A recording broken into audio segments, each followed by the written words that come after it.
Welcome to the Naturalist training. I am Deb Kramer, and I'm very excited to have you be a part of this event.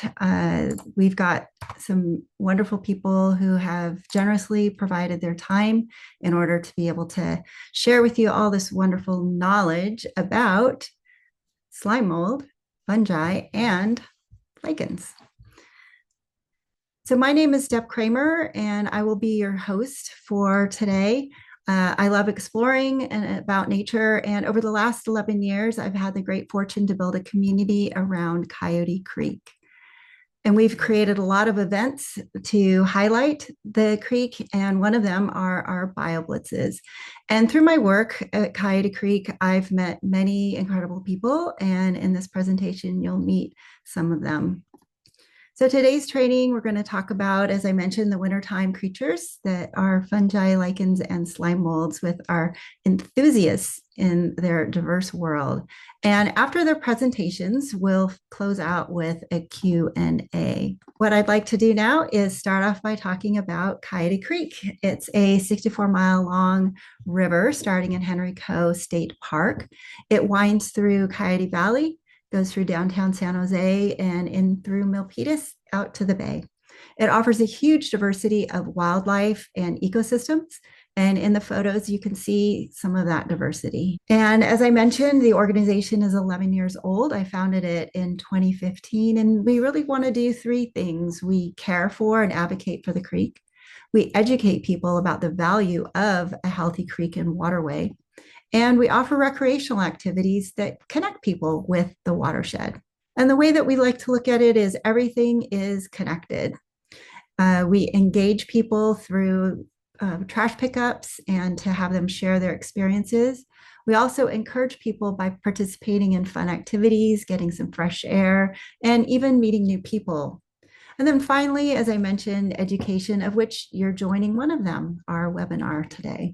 As mentioned, we build community around nature, and as you can see, there's quite a diversity of nature upon which to build community. And one of the ways that we do that is through our BioBlitz events.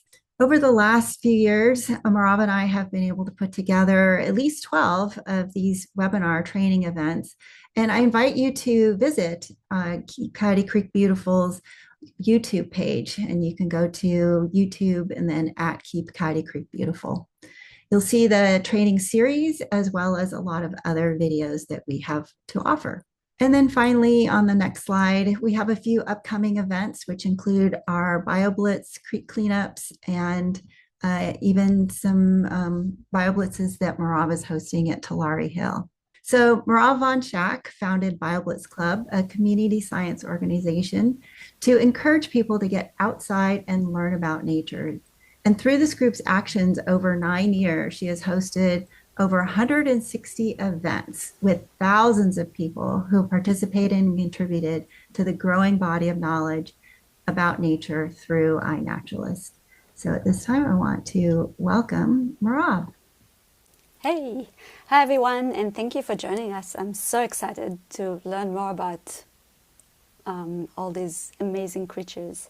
So, yeah, I guess we could skip this one because this is our upcoming events that Jeb just shared, but you can find all the events on bioblitz.club.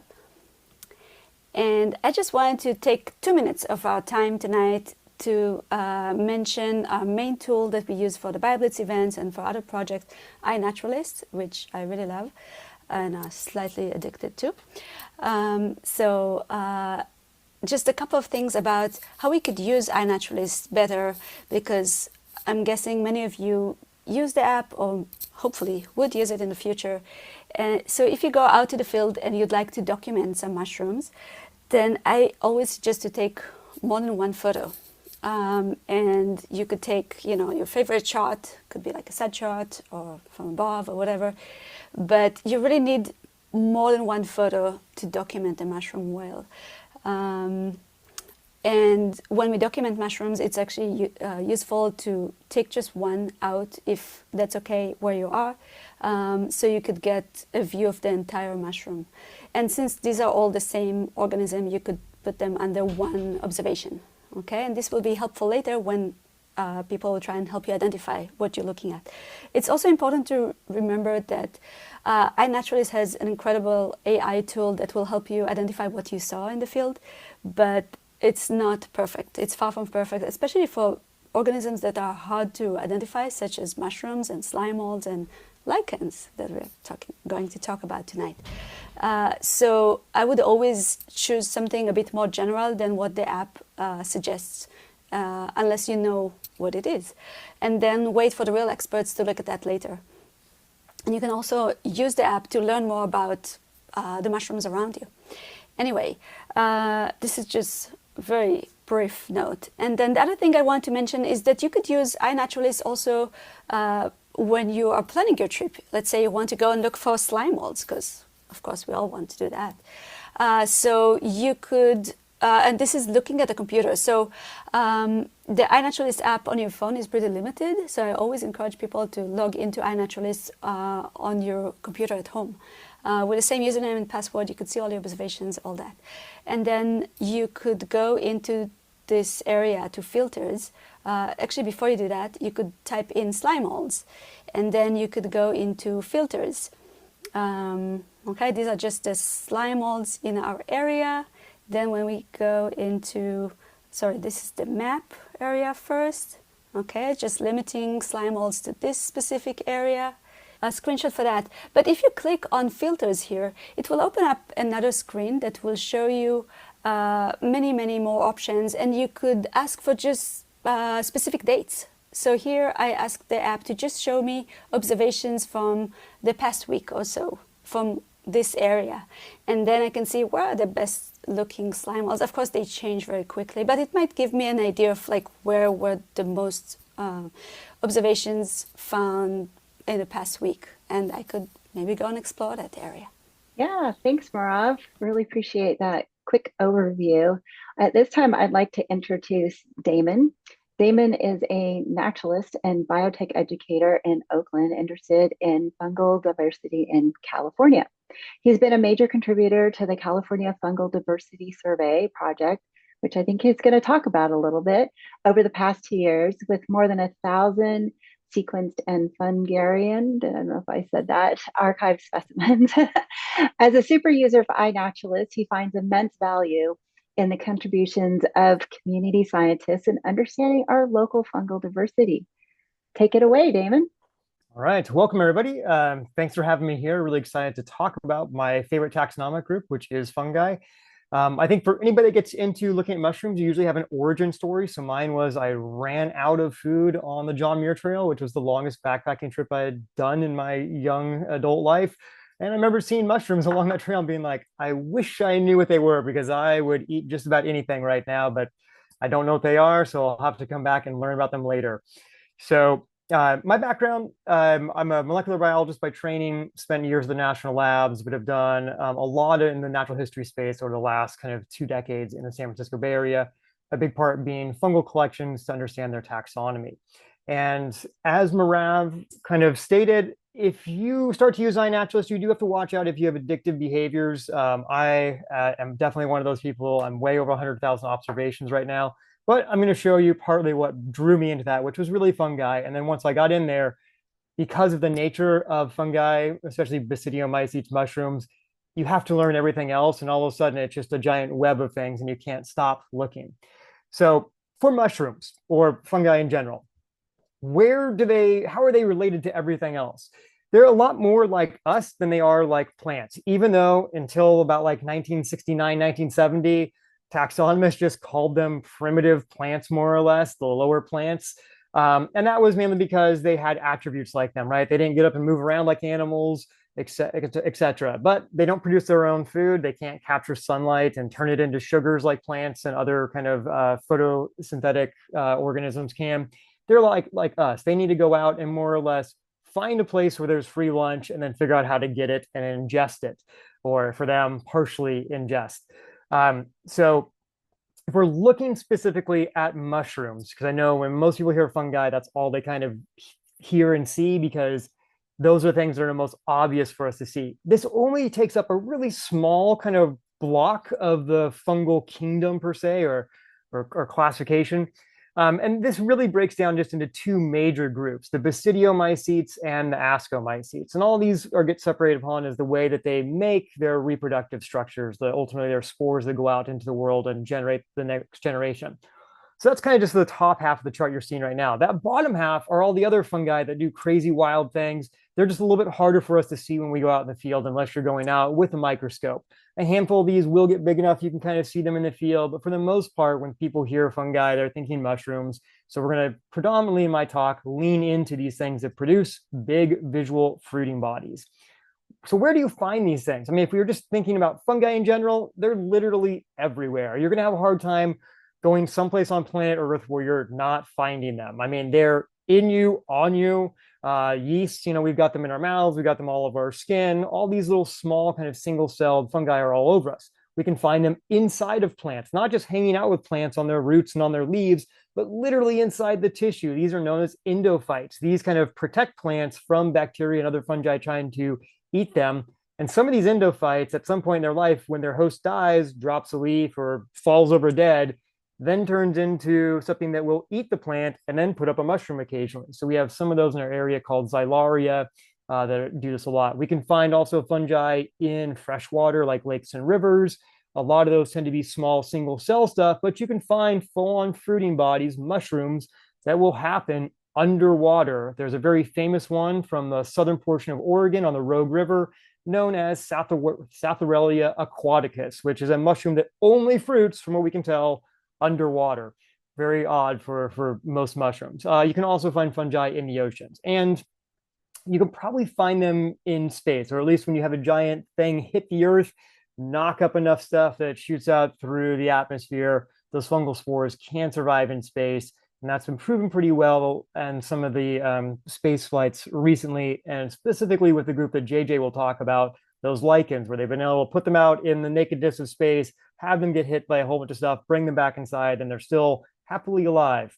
But if we're thinking about mushrooms, where do we find mushrooms? Well, we're going to want to go to a terrestrial habitat, usually following the area's peak of liquid precipitation. So if you're in, say, California, and coastal California, you're really thinking the winter months, when we get those storms that come in that turn our golden California hills green again. And usually they like to come up a little bit early, not right when the spring flowers are coming, things are still kind of green, but right in the thick of all that wetness and moisture. So if we just look at this image here, where could you find mushrooms here? Actually all over that topography. On the top of that ridge, you'll find a different type of mushroom than what wants to be down in those deep forests. So on those ridges, you'll find things like puffballs, these round, perfect circles of white that kind of will dry out, crack, and then smoke spores out. They want to be on top of a ridge because then the wind can whip those spores and take them, miles and miles away to find new grasslands to inhabit and eat that grass as it breaks down. If we go down that hillside into that ravine of coast live oaks, which is a really great habitat for larger mushrooms, you'll find all the mushrooms that associate with trees in different ways. They might be eating the tree, they might be living with the tree, trading nutrients, things like that. And you'll find a big diversity there. And so really finding mushrooms comes down to understanding when moisture is someplace and then being able to find moisture in habitats. So you could go to this same location in summer when it's now golden.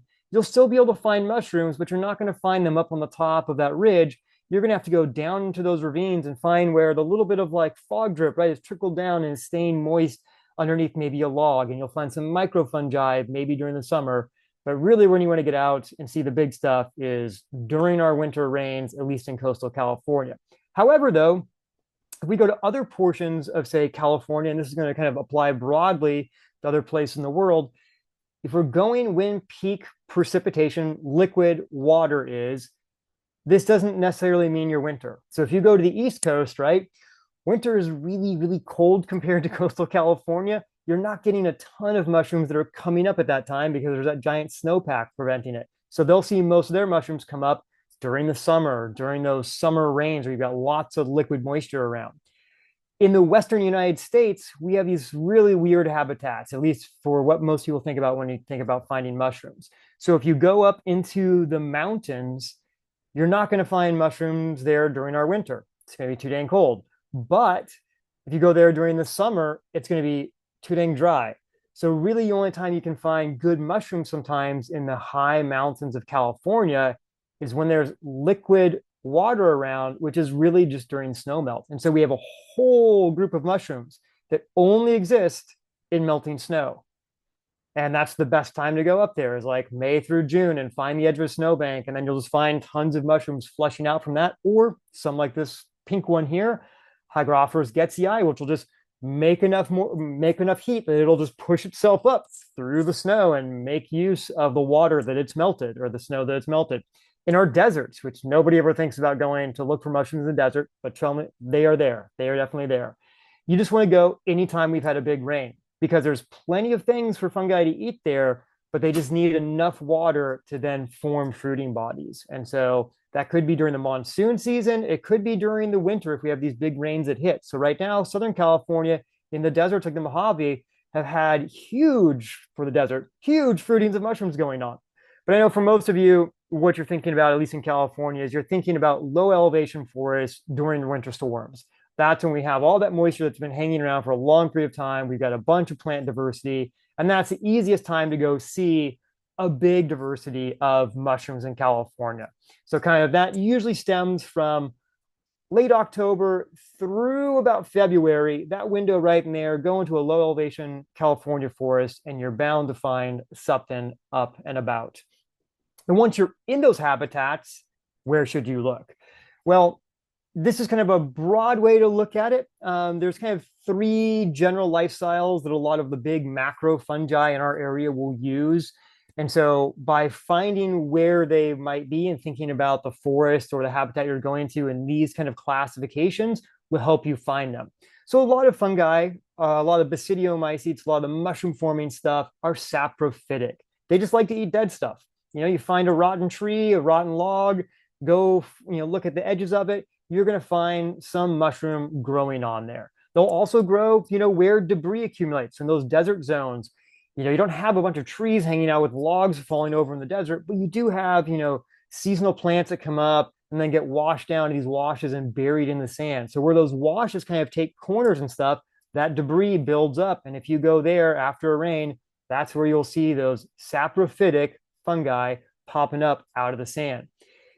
Mycorrhizal fungi make up a really interesting group because these are the mushrooms that have learned to basically make a bartering system with plants. I will capture some extra moisture for you, my host tree. I will get you some micronutrients, maybe some nitrogen, maybe some, metals you're having a hard time getting. And you in trade will give me some of that good stuff that you have no problem making, which is sugar from photosynthesis. And so a lot of the mushrooms that people are interested in from a culinary point of view tend to be these mycorrhizal fungi because they're able to produce a lot of biomass in a year because they're getting all of the sugar from these trees that are, harvesting tons of sunlight.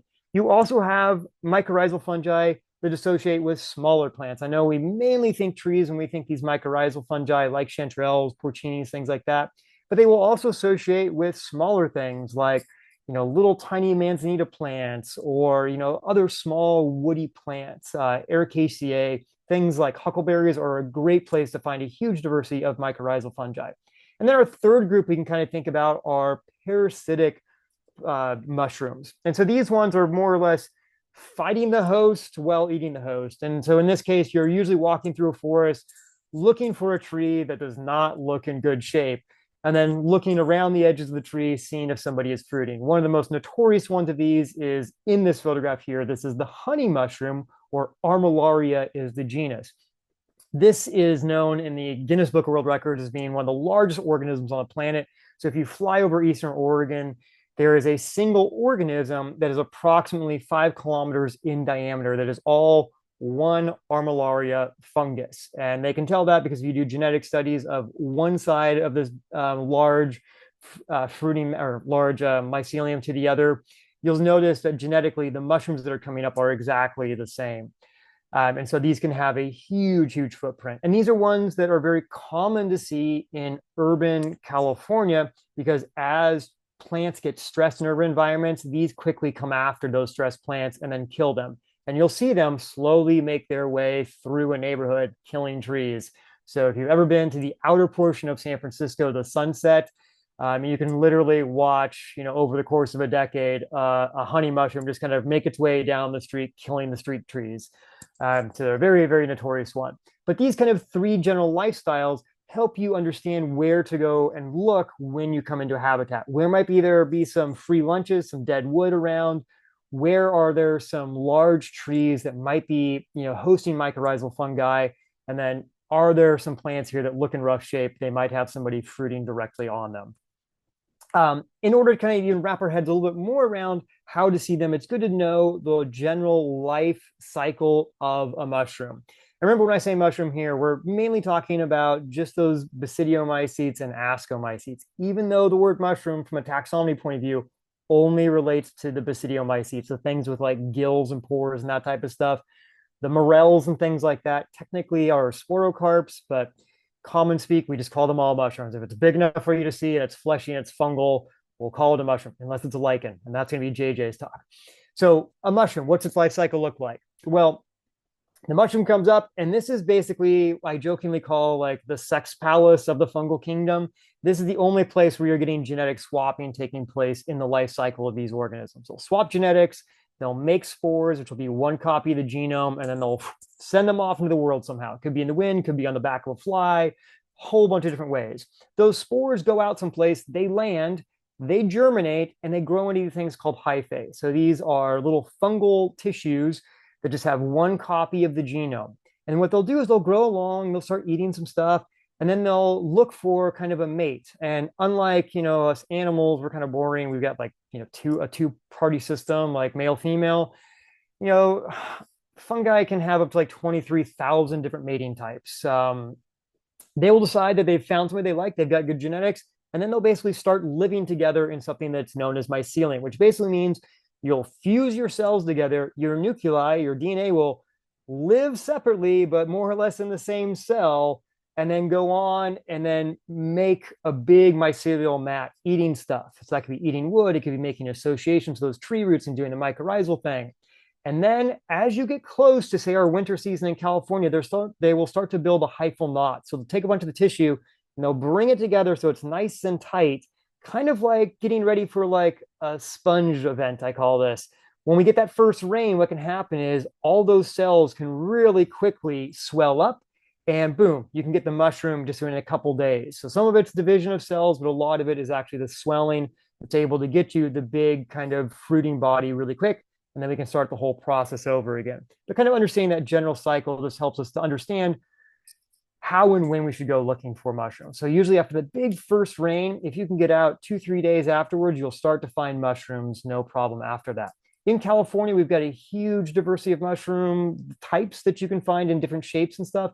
And it can be very confusing at first because you'll look at something and be like, is this a mushroom? Is this a mushroom? These look nothing alike. So there's some really great keys online. My favorite one for California is mycoweb.com/CAF. And they've got just these visual tools for you to go, here's kind of what you have, and this is the group it might be in. And then you can click on those and it'll give you an idea of what is there. And these general groups apply all over the world, which is really nice. If you can learn the fungi in your area, you'll have a pretty good baseline for anywhere you go in the world. Because remember, these creatures go way, way back from an evolutionary point of view, right on the heels of the plants, more or less. In the Ascomycetes, the other things, the other types of like fungi that produce quote unquote mushrooms, they also have some really bizarre shapes. The one that most people are familiar with is a morel, but really most of this group kind of do these cup things. They'll produce these kind of fungal cups. And then if you fold that fungal cup in different ways, you can get morels, you can get other weird kind of things that we can see with our eye. But for the most part, though, if we're trying to identify these, we really want to look at the shape of those fruiting bodies of the mushroom in order to help us kind of deal with the taxonomy and think about where we might be. So for Basidiomycetes, they produce these big caps, and the shape of the cap and how the gills attach, where basically that fungal reproduction is taking place, or at least the genetic swapping, is really important for us to be able to kind of put them into buckets and say, I think this is with this group and this is with that group. And so you can have, everything from a bell-shaped cap to a cap that goes inside and is funnel-like. But being able to describe that is really, really important if you're trying to figure out who you have. And then as far as the gills go, mainly what you're looking for is how do the gills attach or don't attach to the stem? Do they go up and just touch the cap and never touch the stem? Do they attach to the stem? Do they run down the stem? And looking at those features can really, really help you understand which group you're playing with. Another useful tool that mycologists will use in order to understand which group of fungi or mushrooms they're looking at is to do a spore print. So if you find a mushroom, you can kind of cut it off its stem and then put it down on top of a piece of paper. And if you let it sit overnight, and sometimes it helps to put a bowl on top of it so it doesn't dry out and can kind of stay pumping spores longer, you'll get a deposit of all of those spores down onto whatever surface you put it on. And the color of those spores can be very helpful in key to understand which genera you're looking at. And this is one of those fun things about fungi is we still don't know, or Basidiomycetes, is we still don't know a ton about the biology of them. Because like one of my favorite questions is like, why? Why the different colors? We don't have, I mean, we've got some good hypotheses, but nothing's like tests out 100%. So a lot of people will be like, well, it's probably to protect you from UV light, right? You've got your DNA in there. You don't want UV hitting you. So yeah, a lot of the dark spored mushrooms we'll find in grassy fields, but unfortunately that bright white one there I also found in a grassy field. So that kind of blows up the hypothesis to some degree, right? So this, if somebody's looking for a master's project that might turn into a PhD, this would be a great question to go after. If you want to, Damon, just want to do a time check. You've got 4 minutes left. Perfect. If you want to go further, you can do microscopy. So you could take that mushroom home, go underneath the microscope, and looking at the micro features can really, really help you then get down to a species level within a key. So for the most part, you're going to look at the spores, those things that they're doing the reproduction pieces, and then the cells that produce those spores. Looking at those two features can usually get you down to species on a lot of things. In our area, there's a lot of good guides that you can use once you've got those attributes we just talked about in order to kind of drive you further down. But we're having this big revolution right now within at least mushroom taxonomy of using DNA barcoding to understand what we have. A lot of this has been changes in the technology have made it a lot more accessible, so much so that as an amateur, what you can do is if you're documenting really well in iNaturalist, you can basically take a voucher, send it off someplace, and they can provide you with DNA sequence about what that organism is. So Mycota is a group that's doing that across the United States, and they'll run BioBlitzes or mycoblitzes where you can send samples in and they'll do sequencing for you for free. And that's really changing the landscape. There's over 100,000 DNA sequences now in iNaturalist just of mushrooms. And this is drastically changing the way that we understand what is a species, what species do we have in front of us. So if you're using iNat to document mushrooms, all those features we just talked about, you'd want to try and capture those in different photographs and then upload them to your iNaturalist observation. Or you can take mushrooms and you can pick them and kind of place them so that you can see all those attributes at once. And remember, since this is just the fruiting body, it's okay to pick a couple of them and move them around. It'd be like removing an apple from an apple tree. You're not actually harming the major organism, that mycelial mat, because that's in the substrate and hard to get at. Some things to be aware of with iNaturalist is that you can also go in there and look at specific species and understand exactly when they're fruiting in your area. So if you go to the species page, so say I wanted to see the Western jack-o'-lantern, which is a bioluminescent mushroom that takes place in California. People also use it to make dyes with. If I go to the species page in iNaturalist, I can go to the seasonality chart here and I can tell exactly when most of the observations are taking place, which then gives me a good idea of when I could go out and look for it. And so this is a really great tool. Or you can use iNaturalist, as Merav was talking about, and go look at a place in iNaturalist before you go there, and it'll help you see things because you'll kind of get a pattern recognition of what is there. And then if you get really nerdy about mushrooms, you can then start to use all the observation fields in iNaturalist to, document what plants were around the mushroom, what did it smell like, what did it taste like, always spit it out, was there chemical reactions, things like that, because we're still learning a lot about these organisms. So any little differentiation of information can help us understand what species is there and help us kind of describe them going forward. And you can always use iNaturalist too as a personal journal for things around the house. So this is some of my fly death fungus I used to keep in my house to keep the fly population down. I know a lot of people think they have to go to the tropics to see these things, but if you just start looking close in your own environment, you'll find things like this, which is insects being taken down by fungi. And with that, I'll go ahead and stop, and then I'll answer mushroom stuff later when the Q&A comes up. Yeah, thank you so much, Damon, for your wonderful presentation. And hopefully everybody saw those amazing photos. So at this time, I would like to introduce JJ Johnson. Julene JJ Johnson is a lichen enthusiast who went down the lichen rabbit hole after seeing a lichen for the first time over 10 years ago at an iNaturalist BioBlitz. In case you're curious, her iNat handle is METSA. Most weekends, you can find her searching for California lichens. She serves as the vice president for the California Lichen Society. Did you know there was one? And volunteers with the lichens at the California Academy of Sciences herbarium. So JJ, go ahead and take it away. And thank you so much, Deb. Welcome, everybody. It's really great to be here. And my name is JJ Johnson, and or Metza on an iNaturalist.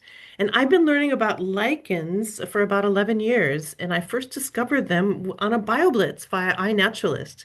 So they're just really amazing organisms. And my portion tonight will focus on lichens. And here are my disclaimers, though. I am not a lichenologist. I'm not a botanist. I'm really a lichen enthusiast. And by training, I'm a cognitive neuroscientist. So that's very far away from botany. The picture on the right, you will see, is by Ernst Haeckel. And the pictures in my presentation are mostly mine, but unless otherwise noted. So let's get started. So very quickly, in 20 minutes or less, I'm going to talk about the lichen partnerships, give you some fun facts. Where do you find lichens? What are the kind of major growth forms that you might see? What are the easy 8? So I'll give you some tips on how to, in the broader Bay Area, think about finding lichens. And then also I'll end on giving some tips on how to photograph and identify lichens using iNaturalist. So one of the most amazing things about lichens is this fascinating partnership, which is called a symbiosis. So lichens are considered symbiotic organisms, which are defined as being two organisms that live together. And then for the lichen, this is a fungus and an algae and or a cyanobacterium. And then recently, it was discovered that there's a Basidiomycete third partner that is part of the lichen. So that if you add the yeast, and makes this organism, lichens, just amazingly interesting, because when you think about it, there might be 3 or 4 organisms from different kingdoms that are living harmoniously together to create the lichens. And here's a good picture of how the photosynthetic algal layer is below the upper cortex here on the top, which is the fungal layer, and the lower cortex, which is also the fungus.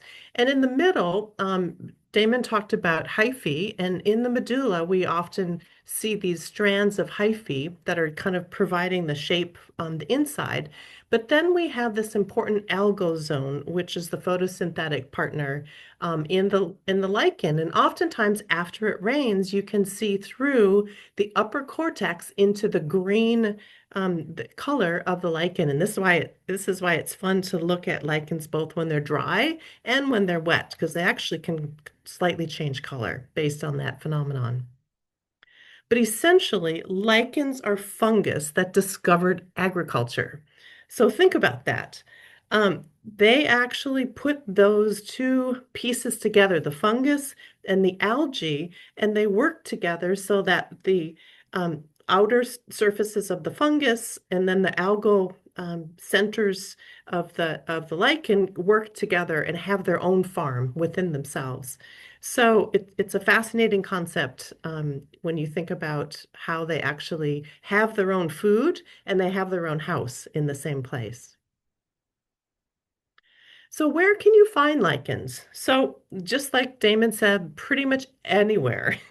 But I'm going to give you some ideas on where to look for some of the more common macrolichens. And you can see here that Uh, Lichens are some of the most common organisms on Earth, and they are found in the desert, the Arctic, at sea level, in the mountains, on rocky outcrops and trees, and also in forests. So I think you can, whatever you are out in nature, you can look for lichens. And here are some examples of lichens that you can find, for example, over here on the left side on trees. But they also grow on shrubs and leaves. And down here in the bottom left, you can see some lichens that are growing on leaves, which is really amazing. So they can be very small. And then you get these big, more macro lichens that are growing on shrubs. And then these beautiful lichens, the orange ones on the top left, that also often grow on twigs. And what's interesting is lichens don't necessarily have a consistent host. So you might find some of these lichens on different hosts. So make sure you develop your lichen eye to find out. Here's some lichens that grow on some common ones that grow on the coast in the Bay Area in California, on boulders and on tiny rocks. You can also see lichens, and they're really fun to look at when you go to any rocky outcrops or things. But you can also find them on old wood. That's a particularly interesting host for lichens because lichens do not like organisms or places to live that move a lot. So, for example, you're not going to see a lot of lichens growing on eucalyptus because the bark is always coming off, or any of those trees that where things are moving a lot. So, old wood, whether it be on fences or in this case, it was actually a changing station down in Morro Bay. These lichens can grow, and they just love the fact that the wood stays there and that allows them to grow over time. But then, of course, lichens also like to grow on soil, and especially when you're looking among moss, they like to be on the ground and among moss. They like some of the same spaces. So you might want to look on the ground when you're on your hands and knees. And then if you're in an urban setting, you might look at metal fences. This is from Laurel Heights Village over in San Francisco, and all those lichens are growing among the metal signs.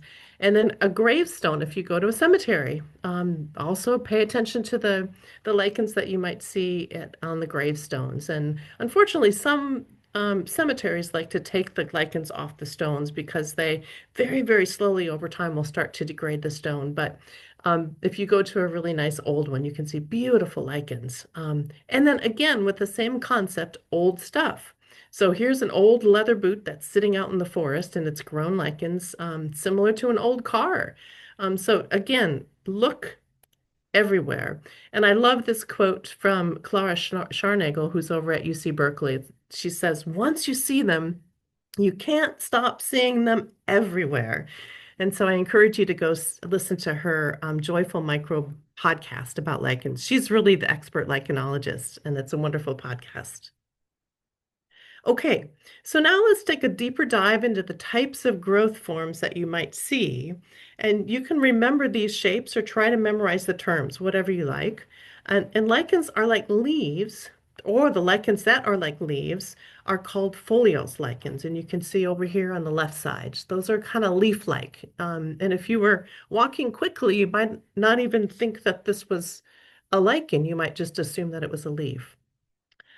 The lichens that are more hair-like or shrubby and kind of often pendulant will have look like this one in the middle. Those are called fruticose. And then the lichen form that looks essentially like a crust, whether it's over on soil or a boulder or a car or your roof shingles, these are called crustose lichens. So it's not important to know these lichen forms, but it kind of helps you change your lichen eye so you can see on various types of lichens, whether they're shrubby, whether they're flat, whether they're kind of, tightly pressed to the surface. So keep your curiosity open because it might be a lichen. So now what I'll do is I'll go and use some examples of what I call the Easy Eight in the broader San Francisco Bay Area. And so these are common lichens you'll probably see whether you're in urban or rural settings in the Bay Area, and I'll highlight some of the most fun ones that you'll see. And of course, we have to start with our California state lichen, which is called lace lichen, Aramelina menziesii.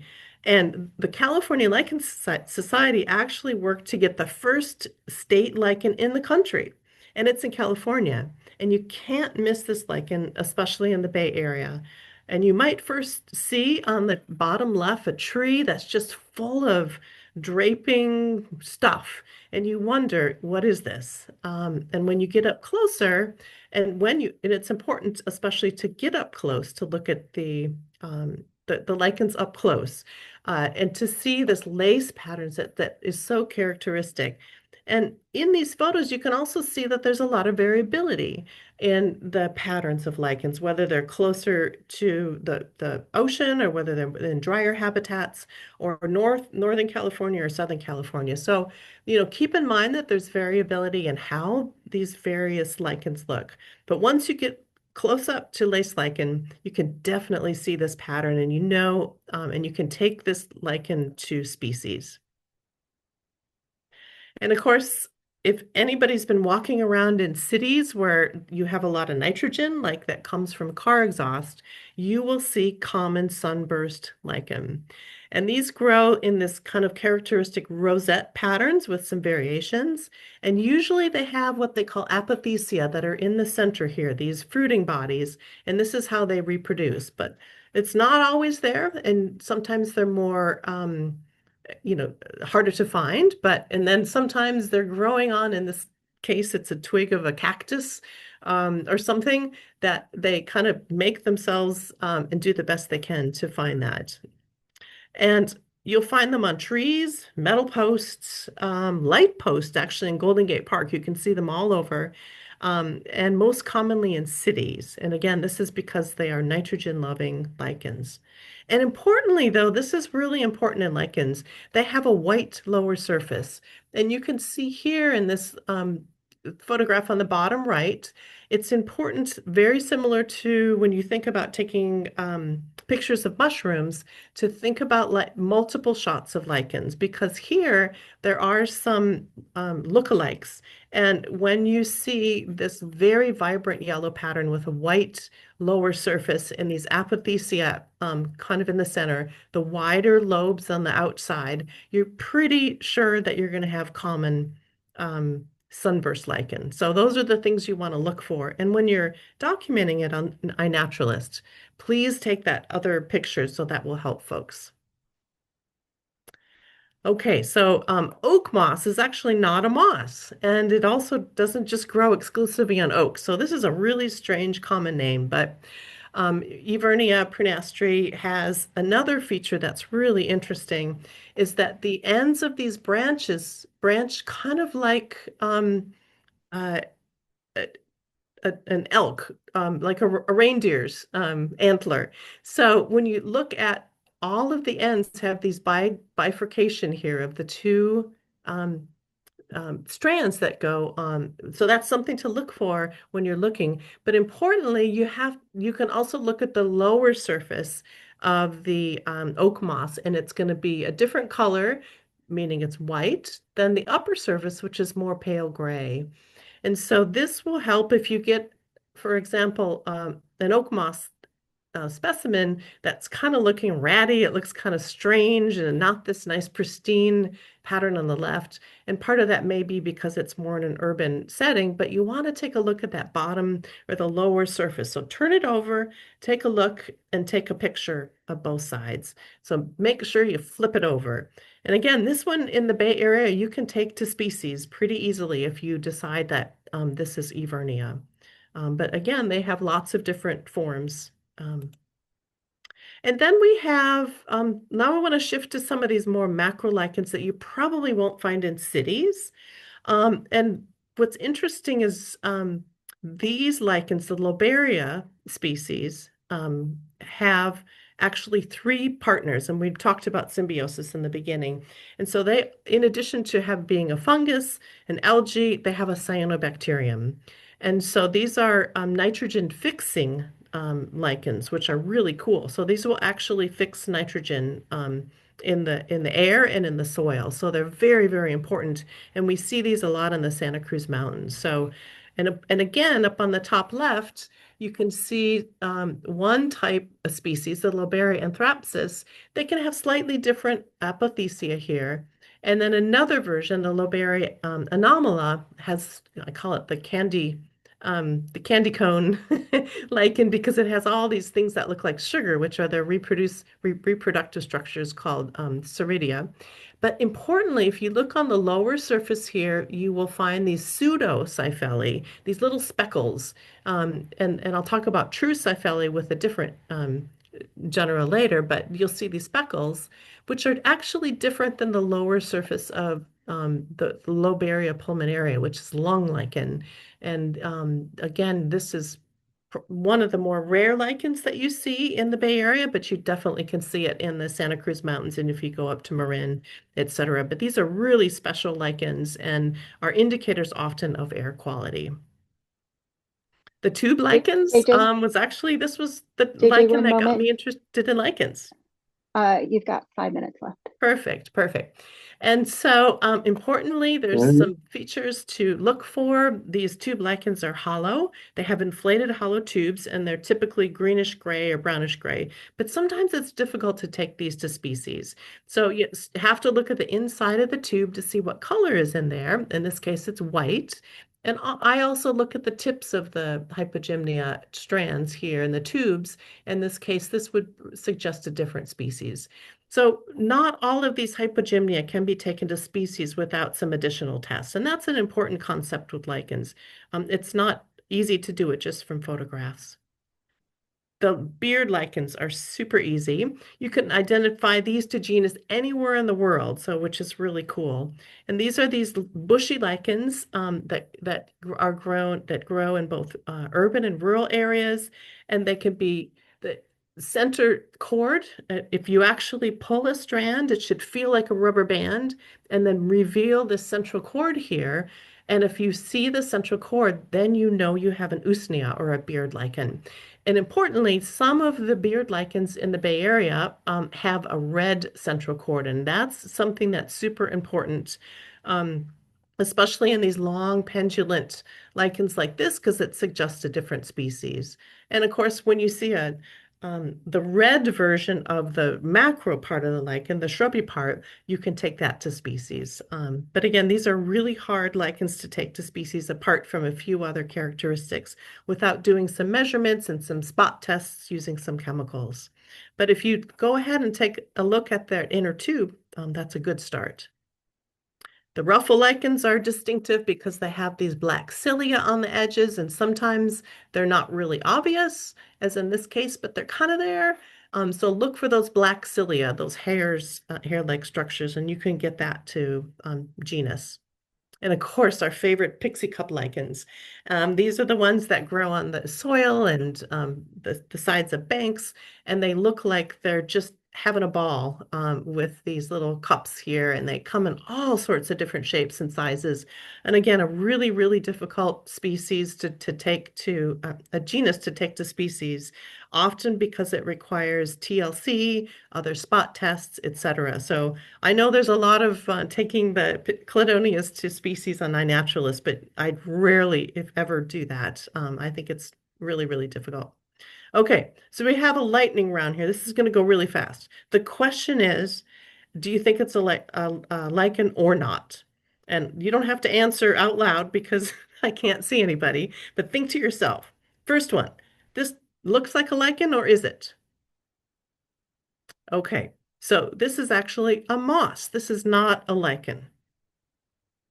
Okay, how about this one? Looks like a lichen or is it? This one's actually not a lichen either. This is a free-living green algae called Trentipolia, and it often looks like those orange lichens that I tell you, and you'll see these really close to the coast in California. How about this one? Is this a lichen? Actually, this is called Spanish moss, and it's not a moss, and it's typically not even found in the Bay Area. They're not found in the Bay Area. This is typically found in the southeastern parts of the United States.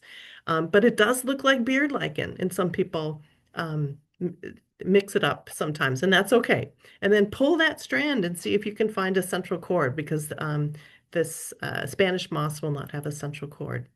And then you have these lichens like this. Does this look like a lichen? And they actually are lichens. But what's really curious is they look very similar until you look at the lower surface. And the lower surface of the Sticta here, my favorite lichen genus, has a true cyphele, like a crater on the center. You can see it down here. And they both have these kind of Ceridia on the margins of the lobes, a different shape, but they kind of look that way. But then when you look on the lower surface of the one that's just above here, you'll see rhizines. So again, take a look at both sides of the lichens because this is super important to do for identification. And it's easy to just be fooled, and I do it all the time. So quickly, some tips for photographing and identifying lichens. Develop your lichen eye, just like Klarish Arnagle said. Consider using a macro photography tool, whether it's a phone clip or a macro lens. You have to get really, really close and look closely because there's a lot of small pieces to a lichen. And again, take photos of the upper and the lower surfaces the best you can of the lichens and turn it over at least and be curious. And importantly, take photos of the bits and pieces that are important for identification. So is it the Ceridia that are important to look at? Is it the true cyphele in the lower surface that will help you get to the species? What are those bits and pieces that are super important? And also, I am humbled every day I go out into the field. I acknowledge that some and many lichens cannot be taken to genus species, especially in the field, without additional steps, such as spot tests or DLC or microscopy. And of course, keep posting lichen observations to iNaturalist, and we'll try our best. Everybody who's out there interested in lichens will try to help you. I won't go into these because we'll have these in the slides to see, but I pulled together some lichen resources, and we also have some wonderful lichen books here, the Guide to California Lichens to check out. And that is it. Thanks JJ. everybody for being here. Anyway, I'd like to introduce Alison now. She is a macro and extreme macro photographer. She specializes in Myxomycetes, I'm sure she'll be able to correct that for me, slime molds, and tiny fungi, revealing the miniature beauties of the forest in images that blend art and science. Driven by a passion for finding and photographing these tiny organisms, she shares her otherworldly, information-rich photos online with a large and enthusiastic global following.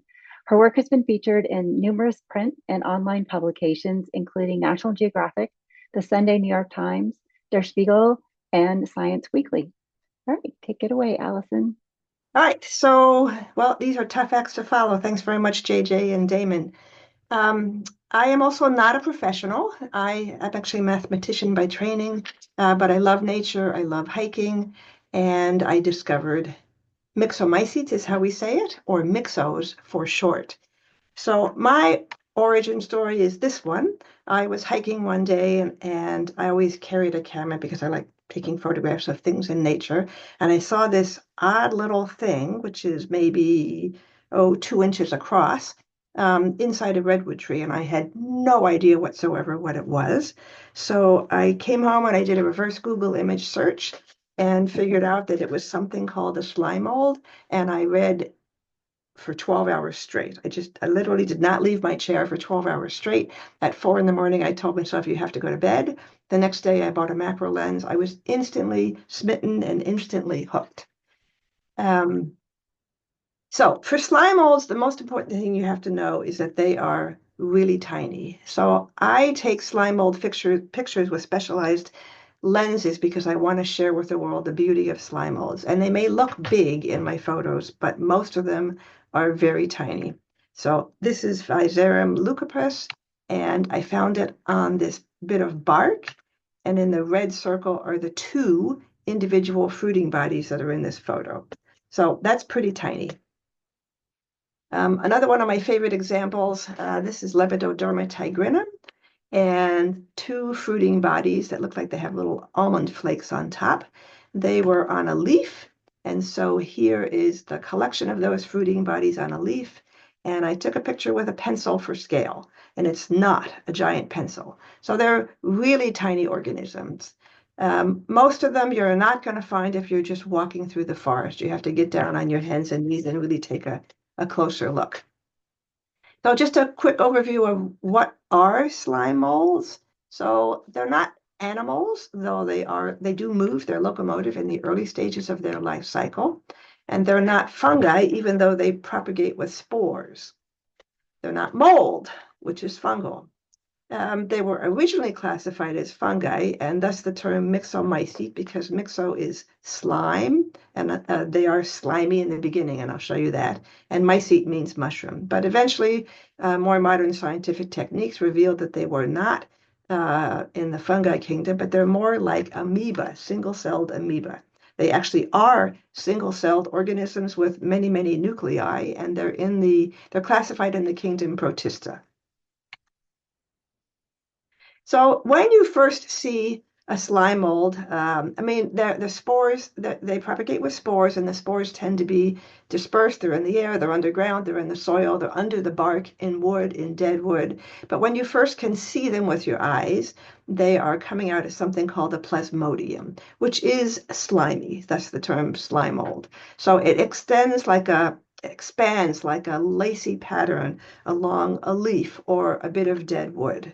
Or sometimes you can find them in the top of an acorn, which was the only time I found that, and that was fun. So the plasmodium is many different colors. The color of the plasmodium does not tell you the color of the slime mold. And it's on dirt as well. So you can find, after the rains start, the first thing that you'll see is the plasmodium. And then eventually the plasmodium stops spreading, and there's some indicator, which we still don't know, either it's running out of food, we don't know exactly, and the fruiting bodies will form. And there are different kinds of fruiting bodies. Some of them are sort of worm-like.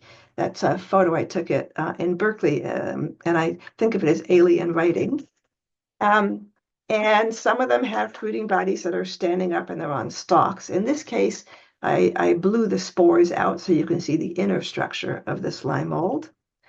These are really cool, the flower-like pattern that I found on the north side of Mount Tam. And everybody's probably, this is maybe one of the most common ones to see in the Bay Area, Lycogala or wolf's milk, and the pink things in the background are another one. So they come in many different shapes. One of the many cool things about slime mold is they change colors as they mature. So this is a Physarum species. It starts actually white, and then it turns yellow, and then it turns pink, and then it turns blue, and then it turns a sort of a paler blue. This photo is from Bart Hover's. All the other photos are mine unless I say otherwise. But many of them change colors. There's one slime mold that changes colors 5 times in as little as 2 days or as much as 2 weeks. So in terms of their role in ecology, they eat bacteria, they eat yeast, algae, some lichen, and some of them can actually eat fungi. And what eats them is slugs, springtails, beetles, mites, flies, among other things. If you're looking closely at slime molds, especially if you look at them under a microscope, you'll always find springtails. So there's a picture of a springtail, and with Metatrichi vesperia, which we don't have in California, almost never. This is from the Midwest. So springtails eat them, and other invertebrates eat them, and then they disperse the spores basically by carrying them around on their bodies. So some slime molds feed on fungi. This is a fun one that feeds on Sterium, Bothamia utricularis. Somebody has a mic on, maybe you could turn that off. Oops, thank you. So this is the one that changes colors 5 times, but when it first comes out, it's these bright orange, look like dangling beams. And then on the other hand, there are some fungi that feed on slime molds. This is a slime mold called Trichiobotrytis, and the mushroom or the fungus that's feeding on it is called Polycephalomyces tomentosus. Quite a mouthful, but they're fun to see. So and how to find slime molds. As Damon's, it's pretty much the same as what Damon said. They want after the first heavy rains, you go out maybe 2 or 3 days later, and you'll usually find plasmodium and sometimes fruiting bodies. You have to use some sort of a magnifying glass or a light unless you have magical vision.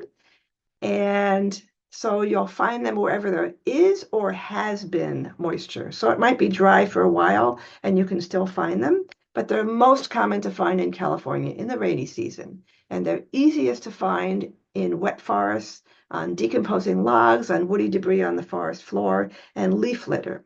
And in the leaf litter, they may not be on the top leaf, so I can sit on the ground and lift layers of leaves, and they're usually underneath. But if there's wet leaf litter, you're bound to find slime molds. You can also find them in your yard under plants and trees, certainly in water jars, or even water jars in the summer, you can also find them. So as I said earlier, most are very small, 1 to 3 millimeters, so you're not going to find them just by walking in the forest. There are some that you can see, but most, as you see in the photo there, I'm down on the ground, I'm flipping logs, I'm picking up dead wood, dead leaves, and looking with a magnifying glass to see what I can find. So you scan very slowly with a light. Sometimes with a twig or a log, I will rotate the log because it's easier to see them on the edge. You have to take your time. So I think the biggest problem that people have when they're first looking for slime molds, they can't find them because they don't realize how small they are. So they are really small, 1 to 3 millimeters for most of them. So in my hand in the photo, this is my favorite tool in my camera bag. It's an LED lit magnifying glass 10x. Some people use jeweler's loops. I'm just more comfortable with this one, but it's really helpful. You can just use a flashlight, but you do need a light and a magnifying glass because they tend to grow on the sides of logs, under logs. They like dark, shady places. This is from iNaturalist. I probably did this a year or so ago, but where slime molds are found in California, the reality is they're everywhere in California, but this is where people are looking for them, and this is where people are seeing them. A lot of them, again, are so small, you're not going to see them easily. So the most important thing I want you to note from here is there's a lot of slime molds along the coast where people are living, and there's also a lot in the mountains, and we'll talk about that in a bit. As David said, for fungi, you find fungi in snowmelt in the spring. The same is true for slime molds. So the most commonly observed slime molds on iNat, okay, and I want to be careful to say on iNat because what people are reporting on iNat is what they can see. So it tends to be the larger ones. So the first one is Fulgoseptica, which actually you can find year-round. It's the only one that you can find year-round, even if it appears that there's no moisture around. It's bright yellow. It fades, but it's bright yellow. It's all over everywhere. The second one is Leocarpus fragilis, which was my gateway drug. That was the first photo I showed you. It likes to fruit on live plants. If you've got blackberry bushes, it's all over that. It's in people's gardens a lot. When it fruits, it can be really abundant. So you can see massive fruitings of it. They look like sort of jelly beans. Ceratiomyxa reticulosa is called the coral slime mold because it really does look like coral. You can see that as you're walking because it tends to be in large colonies. Reticularia lycoperdon tends to be on trees. It's pretty big, they can be a few centimeters across. They look a little bit like puffballs, so they're called false puffballs. The outer surface is white, and the inner spore mass is brown. And then the last most common one on iNaturalist is Arceria denodata. Also, they're pretty good size. They can be 2 to 4 millimeters, and they tend to occur in clusters as well. And they can be a bright red color, so they're pretty easy to spot.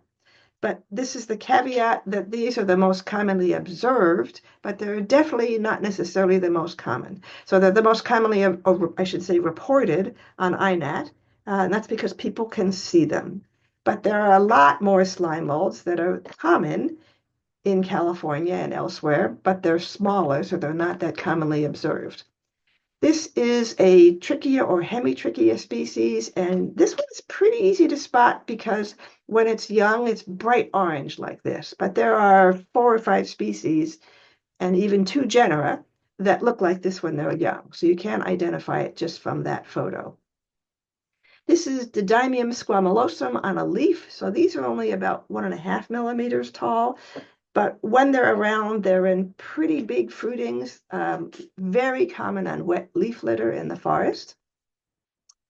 This is Physarum album. They're pretty tiny, but again, they tend to be in pretty massive fruitings. Today I was in Point Reyes and I saw a tree that was a large tree, Downs tree that was completely covered in them. These can be identified from just a photo because they have a stalk which is dark at the bottom and light at the top.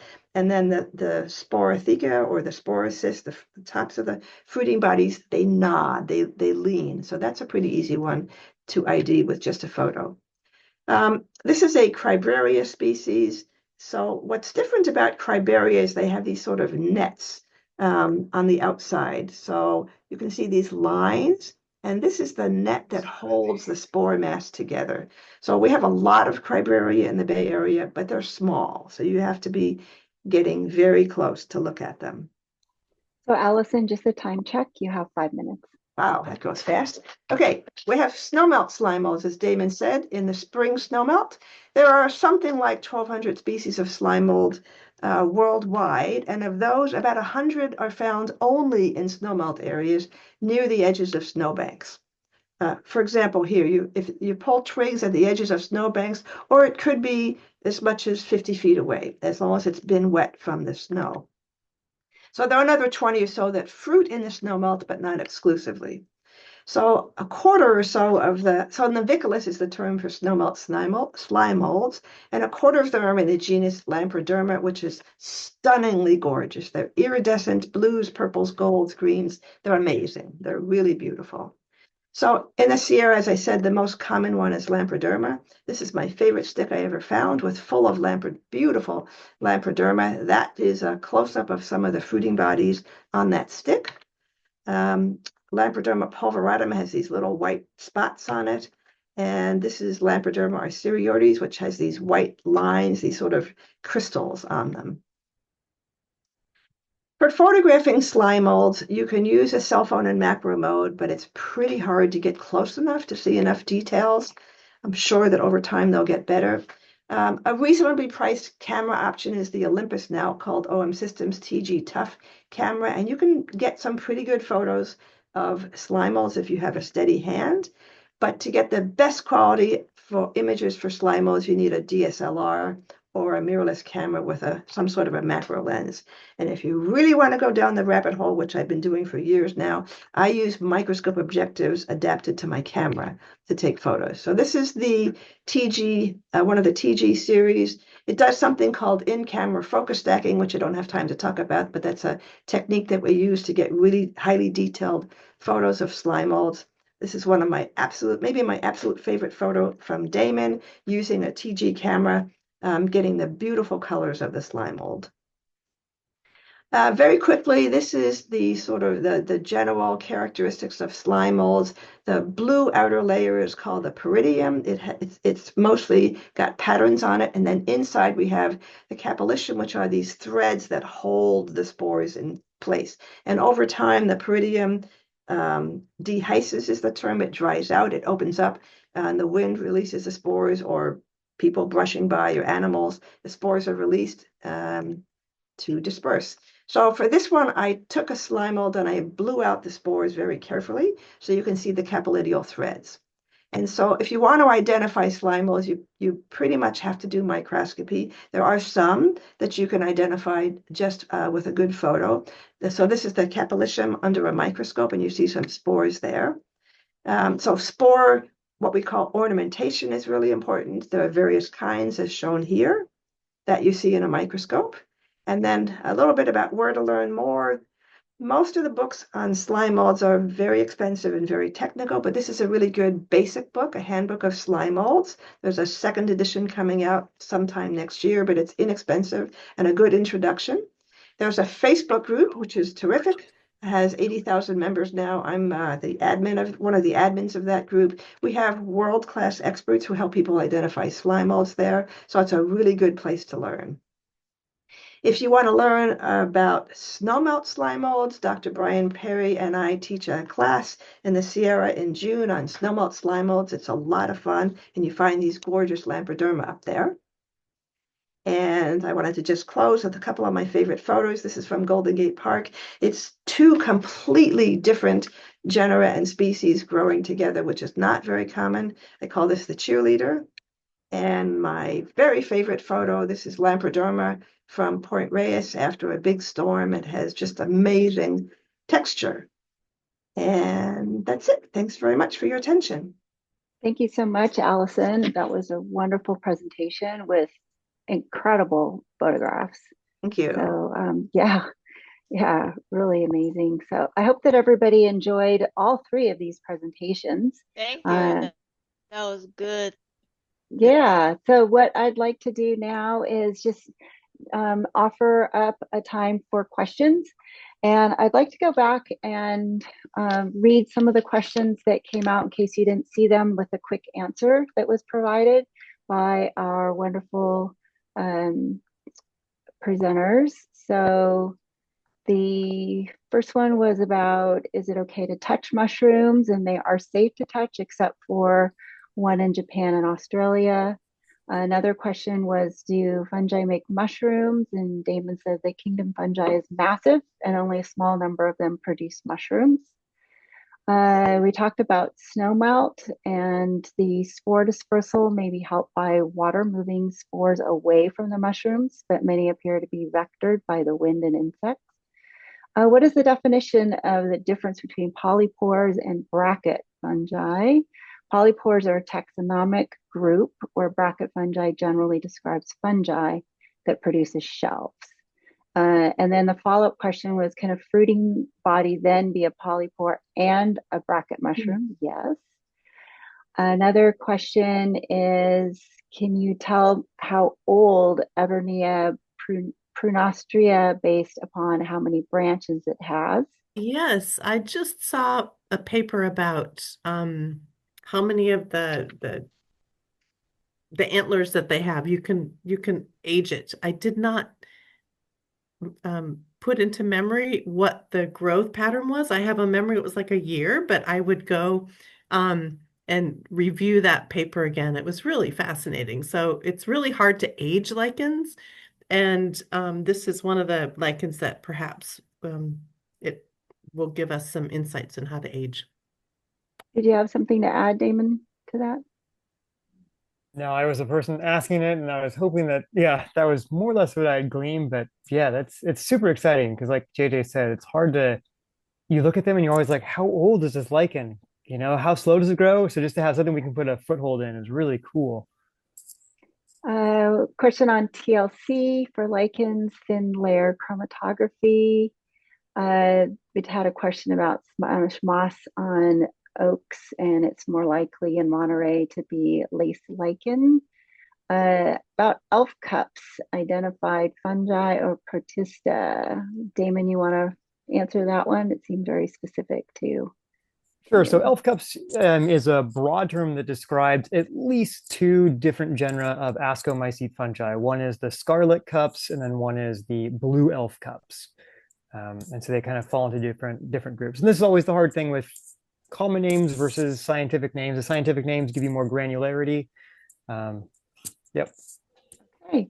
Another question, how many species of Myxos are known from the state? 225 plus species. And yeah, lots of thank you, beautiful pictures. I hope you guys all can come out. Allison, could you recommend a hand lens and light? Yeah, now the one I showed, unfortunately, is no longer available. Oh. And I can't anymore because there isn't a really good one that I can find anymore. So if you search for a 10x hand lens, LED lit, some of them are really garbage and some of them might be okay. And I wish I could recommend one now, but all of the ones I have recommended in the past are no longer available. Wow, that's unfortunate. It is unfortunate, yeah. Well, every few months or so I go online and sometimes I can find some, but the last 3 times I've tried, I haven't been able to find any good ones. Well, I'm sure for those who join the Facebook group that once you find one, you'll post it there. Do you have specific reference books for East Coast folks who you really like? Well, we don't really have a good reference book for slime molds in the United States. Steve Stevens is probably the Handbook of Common Slime Molds is probably the best one to start with. There are some slime molds that are mostly in the East and very little in the West, but that's changing as more and more people are looking. That's really the best beginner book, in my opinion. Someday I might write one on slime molds of California. I think about that.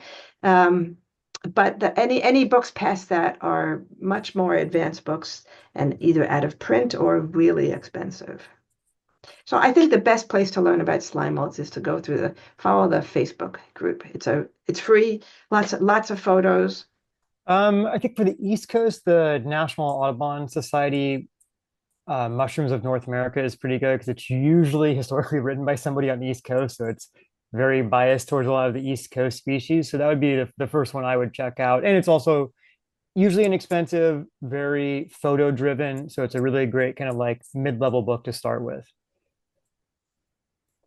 And JJ, do you have something related to the East Coast? So this is not East Coast, but this is Ernie Brodo's book, Lichens of North America. And I know that they have come out with like the urban lichens of New York City and some other lichens on the East Coast, but I am not an expert on East Coast lichens at all. I barely get outside of California, but as you can see, Ernie Brodo's book is quite big and it's some beautiful pictures inside. And it's really, you know, for North America, which covers the East Coast. I wanted to say that I found these huge books intimidating. I mean, I've got a bunch, but I think they're intimidating when you're just getting started and there's so many different species. And it's one of the things I love about iNaturalist, and I actually give lichens as an example. So I say, let's say you want to learn about lichens. If you open that book, you will get lost and you might just, give up before you even get started. But what you could do on iNaturalist is just open that incredible database and just say, show me all the lichens, but then maybe not all of them, maybe just in California, or maybe just in the Bay Area, or maybe just in San Jose, or maybe let's just focus on Alum Rock Park. And instead of showing me, I don't know how many hundreds of species, it will show me fewer and fewer and fewer species until I get to something that is more manageable. Like, I love what you did, JJ, in your presentation. It's like, let's just start with 8, It's like, this is something that we could figure out. And those are really great examples of things that you could easily find in the area. So I think it just makes it more manageable and something like, oh, maybe I can get there. And also you get the feedback from people on iNaturalist, once you start uploading your own stuff. So that's what I would recommend. Of course, I mean, books are incredible and that's where you get really reliable information, but I think it could be too much sometimes. And when I go to Minnesota to visit my relatives, I love taking pictures and posting them at iNaturalist because then I start to learn about other ecosystems. And, if I'm in northern Minnesota, so I feel like I start to get more knowledge for those places that I often go back to that I don't know. I agree with you, Merav. So there was a question about, do you have opinions on the Audubon versus Peterson, I assume, guides for mushrooms? And Damon, you answered that. Are there other guides? Audubon covers more mushrooms and incorporates some of the recent changes due to DNA sequencing. Allison and JJ, do you have responses on that? Not knowing those guides, I can't direct. No. Okay, great. So, since we still have that book question, there's another one that could be good for the East Coast. And it's actually just a good general fungal kind of set of books. And it's the Fungi of Temperate Europe. These are massive books. There's 2 volumes. But what I love about them is they're very, very beautifully done. Great photographs, great keys that are really easy to work through. They can be intimidating though, because they're so large, but they will cover just about anything you come across. We're either going to find these species you're looking at or a sister species. The only caveat is they're very expensive. And so you can buy the old editions, which are just a couple years old now, for relatively cheap compared to the new ones. And so they're a great addition if you're really diving deep into mushrooms, especially. They have a new edition? Yeah, I think it came out 2 years ago because I saw all these that I feel like I now were paid for, like, go out for like $50. So yeah. Thanks for joining us for the Naturalist training, where you've learned about some wonderful winter wonders, fungi, lichens, and slime mold. And thanks to our presenters, Merav, Damon, JJ, and Allison. And in the meantime, find additional videos of our virtual BioBlitz events and training on the KCCB YouTube channel. My understanding is that picking fruiting bodies does not harm the fungus or significant impact how it reproduces. Is that true?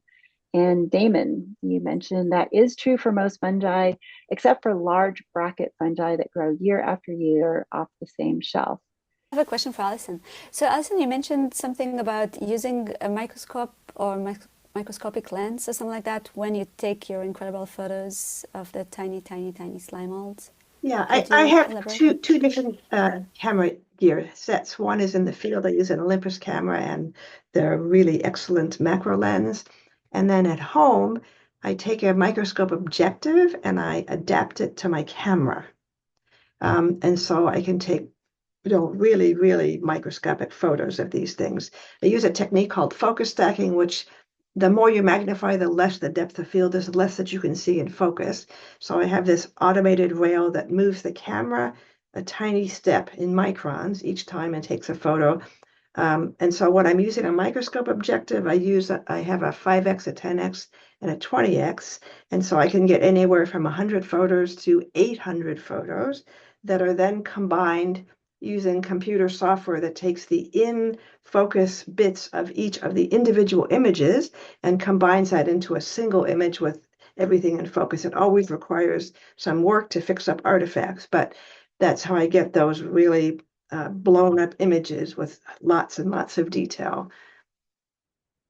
It's very time consuming, and you have to be a little crazy. Marietta asked, do you need moisture for the mycelium to grow? How does the mycelium survive in the summer? So yeah, most mycelium, in order to kind of reproduce and grow per se, will need some way to get moisture. And so a lot of fungi will do this by going deeper into substrate, and that could be into a log or into the soil where there's little reservoirs of moisture. Mycelium, depending on the species, can completely dry out and survive because it can rehydrate and basically get going again. A lot of their enzymes, a lot of the proteins inside of them are built in such a way they can go through dehydration, rehydration, and basically turn things back on. They also use a lot of specialized sugars to kind of coat things that are important so they can dry down, rehydrate. I already gave a plug for the class that Brian Perry and I teach in the mountains. I definitely want to give a plug for the slime mold group. And also, if you find slime molds and you have pretty decent pictures of them, if you're outside California, feel free to tag me on iNat. Whenever I can, I go through iNat almost every day and try to go through as many identifications as I can for slime molds in California. In the busy season, it's a bit harder. So I will identify where I can, but you have to have pretty good details for me to even get to genus. I'd like to throw a plug out. There is the Tilden Fungus Fair coming up for the last weekend of January, and that's a great free event to be able to come see a lot of mushrooms hands-on. And then there's 2 days worth of talks too, and that's all a free event. So it's a great way to learn more about kind of local mushrooms in the San Francisco Bay Area. The one homework assignment I'd like to give everybody that's still here, because this is the way you kind of learn to kind of see stuff, is try to go to a park or an open space as close to your home as possible. This is the important part. Go as close as possible, even where if you don't think there's a bunch of diversity there, and just try to find a rotten log and set a timer and give yourself 10 minutes to just look that thing over. And what you'll find is you will find probably all 3 of the taxonomic groups we talked about today. And you will be amazed at how many are there if you just slow down and give yourself time to look. And then the danger is going forward, you will realize how much that is everywhere and all walks become slight crawls. But doing that homework assignment will very much change the way that you feel about your local environment, even if you think it's not a pristine biodiverse place. You'll realize how much biodiversity is there. It just takes slowing down and looking. Alison, there's a question. Is there a slime mold project on iNat? There are several. There's one for New York. There's a California, snowmelt slime mold one. Yeah, well, there's one for the class that Brian and I teach, but I haven't done others besides that. I just generally I just use the filter bar to filter for slime molds in California when I'm looking. I will say, similar to what Damon said, so another potential homework assignment, either in your yard or in the forest. If it's wet in the forest, just sit in the forest, take out your magnifying lens, and look around you within a few feet around you, and you're bound to find slime molds, tiny fungi, and probably lichens as well. If the forest is wet, if the forest floor is wet, look around you. I always find something if I just stop and look.